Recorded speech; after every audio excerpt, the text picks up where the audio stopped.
I've got to say, Pete, I've been talking to Tom Petrovsky about this all morning. The stunning falls that involve Bitcoin and cryptocurrencies, they seem to be falling off the map at the moment. Seems to be a fair bit of panic selling that's going on at the moment. How do you explain what's going on?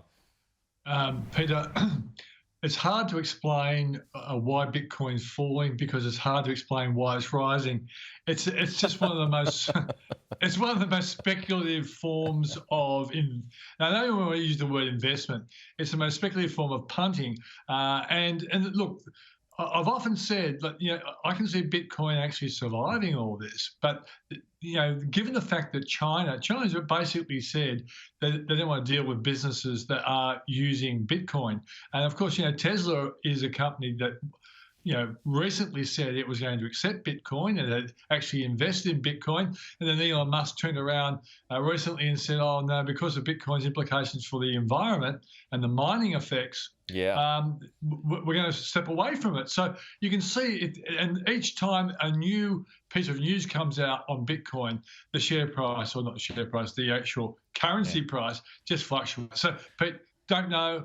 I do care. I won't say I don't care, but it's just anyone who getting involved in Bitcoin is really taking very big risk. I don't understand it either, Pete. But I just find the whole thing fascinating for whatever reason. Hey, what you mentioned Tesla there, and I found this interesting too this week. Is the man behind the Big Short? I've forgotten his name.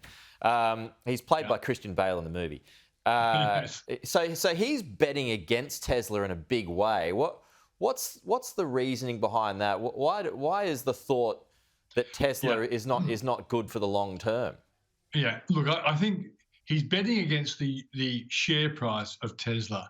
If you have a look at the chart for Tesla, it nearly went vertical over the last year or so. Yeah. Topped out around the $900 mark, now down around $500, big pullback. And so he's arguing not the existence of the company. The company's going to be in the forefront of electric vehicles forever, I think. Yeah. They may well become effectively more like Mercedes, high-end Mercedes compared to Ford and GM, and they're all getting into electronic vehicles. So the market's going to expand. Tesla will always be a high-end production company, but it will not dominate the market like it currently is. And so that's what his bet is, that the actual company is not going to be doing so well in maybe 2 or 3 years' time. And when a guy like him actually shorts it, they play the media so well, the media pick up on it. You ask questions like this, and all of a sudden, everyone who thinks that Tesla is insurmountable start thinking, oh, gee, maybe I better take my profit here. Yeah, okay, let's go locally. Before we get to the ASX, which the bottom fell out of completely yesterday, I just want to get your thoughts on the Victorian budget today. Tim Pallas is going to be handing down his budget. There's a plan to increase stamp duty. I'm not sure how that's going to be received. Well, already developers and the property sector really hate it. I actually drew a parallel between Michael Egan and Bob Carr when Bob Carr was Premier in New South Wales.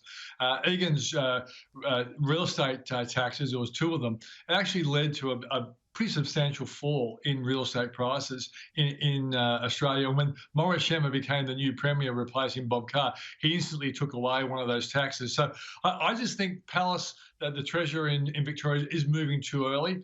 History has shown that when you get a serious recession, as we went through, the worst thing you can do is go very conservative once you get the growth happening. And that's why, Josh Frydenberg, being a Liberal Treasurer, you would have expected him to go conservative of the last budget. But I think he's learnt the lessons of the Great Depression. The Americans went conservative in 1938 once the economy was booming. And what do they get?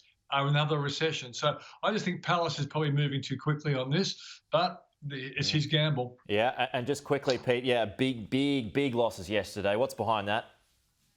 Yeah, I think there's a whole variety of things, Pete. We saw the commodity prices coming off a boil a bit.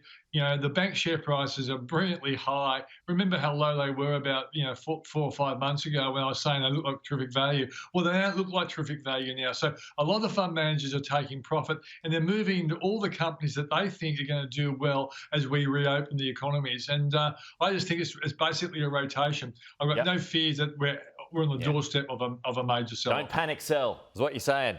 Right. Take profit and buy the stuff that's going to be going up in the future. Okay. Thanks, Pete.